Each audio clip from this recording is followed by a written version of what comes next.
Molecular weight concept. The molecular weight can vary from a single digit figure for a simple chemical entity to a number in millions for a complex polymer. For example, the molecular weight of hydrogen is just 2, while that of circular DNA in Escherichia coli is around 2 billion. This leads us to wonder if the term molecular weight conveys the same meaning in both the cases. Let us examine the matter. Suppose we have a simple compound, uh, let's say acetone, which has a fixed molecular weight 58, regardless of the manner in which it is made. If the molecular weight of this acetone was supposed to become from 58 to 60, the compound no longer remains acetone, but it is now known as acetic acid. In any given sample of acetone, each molecule has the same molecular weight. This is true for all low molecular weight compounds. There is therefore some definiteness about the molecular weights of simple chemical compounds. Now, let us consider a polymer.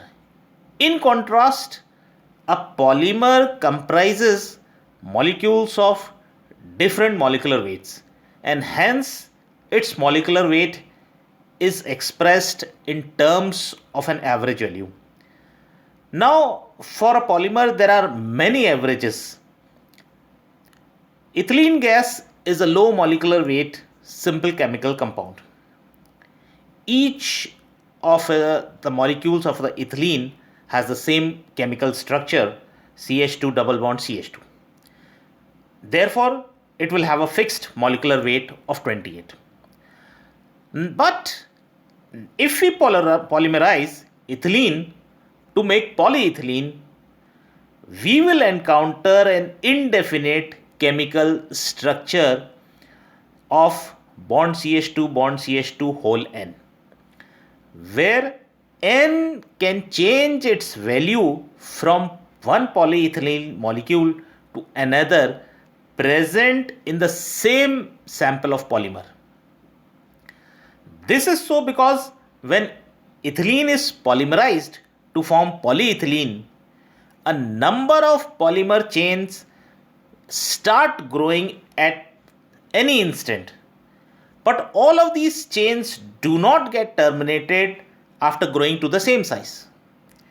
The chain termination is a random process. The lengths to which these chains grow is different for them, and hence each polymer molecule formed can have a different number of monomer units, and therefore these polymers will have different molecular weights. Let us consider the following three structures for ethylene which represents polyethylene molecules. Each of the structure has a different molecular weight. What we see is that the three molecules have different sizes. The value of n is different in each of the cases. In the first case, it is 500. In the second case, it is 550. And in the third case, it is 600. As such, the molecular weight is different for each of the samples.